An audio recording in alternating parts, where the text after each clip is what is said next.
में 7 नक्सली मारे गए थे। अब तक कुल 8 नक्सली ढेर किए जा चुके हैं। नक्सलियों का शव लेकर लौट रहे जवानों ने 15 किलो का बम भी बरामद किया है। फोर्स को टारगेट करने के लिए नक्सलियों ने ये बम लगाया था। तो कल जो मुठभेड़ हुई थी लगातार वो जारी है। 7 नक्सली कल मार गिराए गए थे, जिसके बाद आज एक और नक्सली को मार गिराया गया है। मारे गए नक्सलियों के शवों को लेकर लौट रहे हैं जवान। 15 किलो का एक बम भी जवानों ने बरामद किया है। इस बम को सुरक्षा बलों की फोर्स को टारगेट करने के लिए लगाया गया था।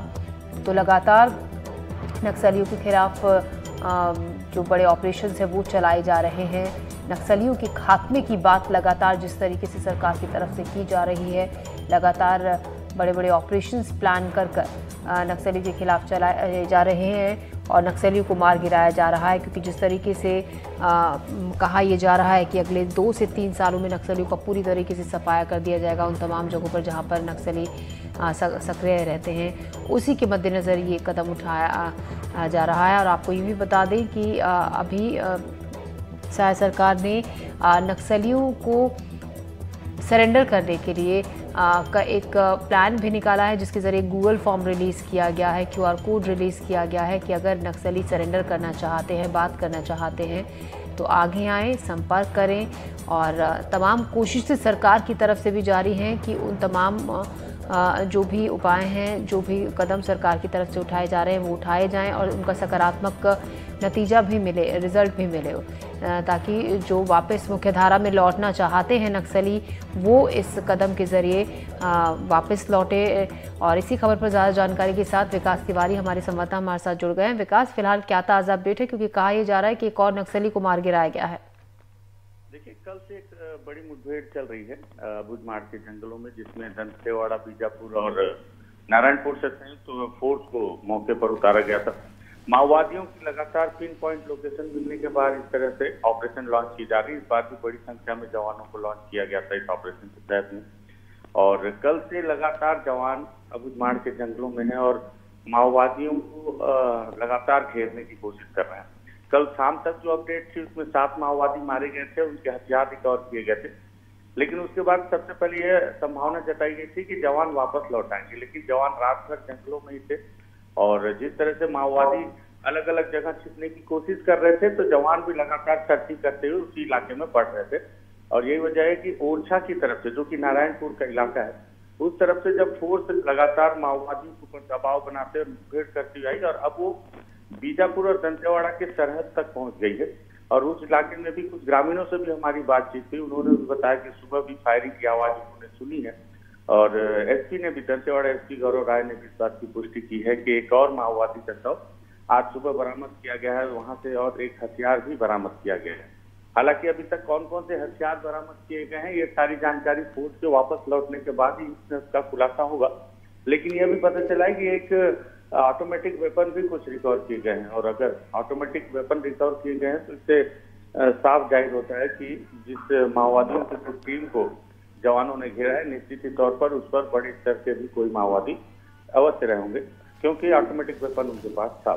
वापस आने के बाद संभवतः आज शाम तक पुलिस इन पूरे मामले से पटाक्षेप करेगी कि जो लोग मारे गए हैं, जो माओवादी मारे गए हैं, उन पर कितने लाख का इनाम था और कितनी बड़ी सफलता जवानों को मिली। सबसे सुखद समाचार ये पूरे घटनाक्रम में कि जवान पूरी तरह से सुरक्षित है।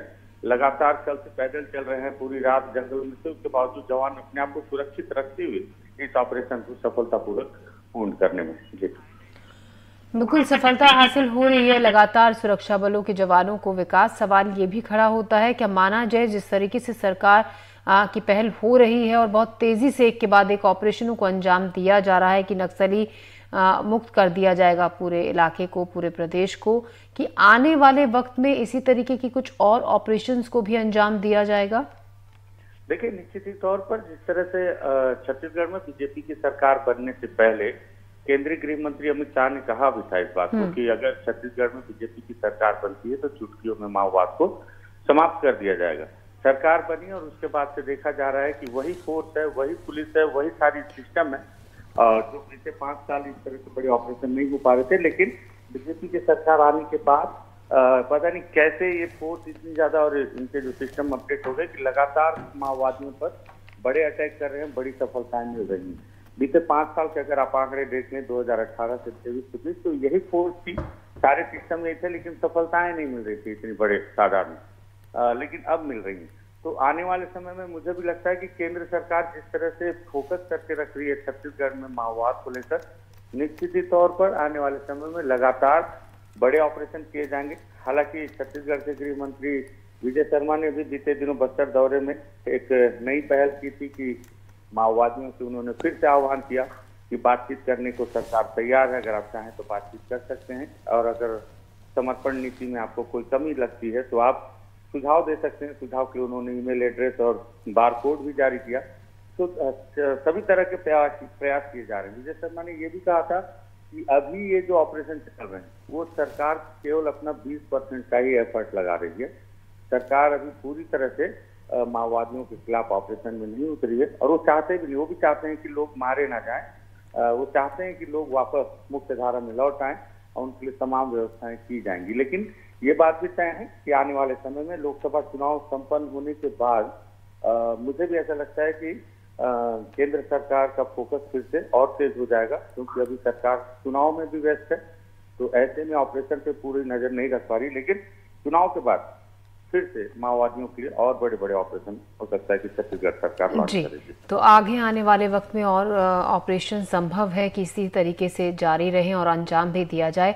विकास, सवाल ये भी है, जिस तरीके से माओवादियों के खिलाफ पूरी तरीके से मुस्तैद नजर आ रहे हैं, चाहे वो सुरक्षा बल के जवान हो और सरकार की जो तमाम नीतियां आपने बताया, और जिस तरीके से एक अलग प्लान निकाला गया है कि गूगल फॉर्म एक जारी किया गया है मुख्य धारा में लौटने के लिए, अगर नक्सली तैयार हैं, आना चाहते हैं।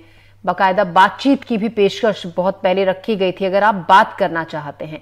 लेकिन सवाल तब ये भी उठा था और अक्सर वक्त वक्त पर उठते रहे हैं विकास, कि ये आरोप लगे थे, हालांकि अभी कि सिर्फ कहा भर जाता है कि बात करने के लिए तैयार हैं और हम मुख्य धारा में लौट सकते हैं शांतिपूर्ण तरीके से, लेकिन असल में तस्वीर कुछ और है।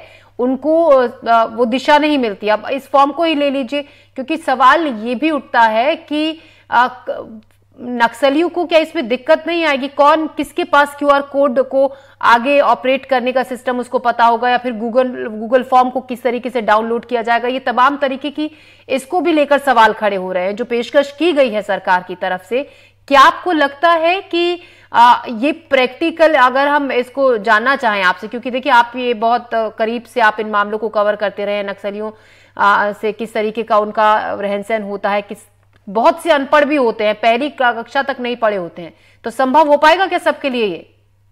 बहुत अच्छा सवाल आपने किया, और कल इसी सारे सवालों को लेकर हमने LGS कमांडर रह चुके हैं बदरन्ना, उनसे हमने बातचीत की NDTV के उसमें, और हमसे दिखाया भी दर्शकों को।